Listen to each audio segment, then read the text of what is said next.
Then I was given a measuring rod like a staff, and I was told, Rise and measure the temple of God, and the altar, and those who worship there, but do not measure the court outside the temple.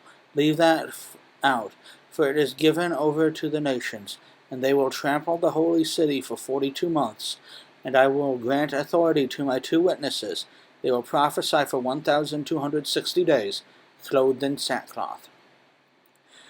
These are 2 olive trees and 2 lampstands that stand before the Lord of the earth.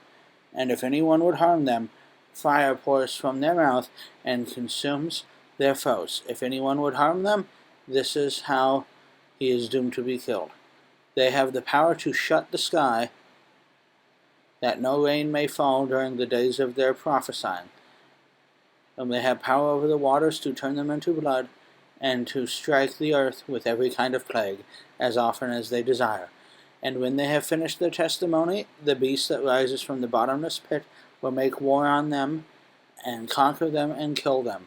Their dead bodies will lie in the street of the great city that symbolically is called Sodom, and Egypt, where their Lord was crucified. For 3.5 days, some of the peoples and tribes and languages and nations will gaze on at their dead bodies, and refuse to let them be placed in a tomb.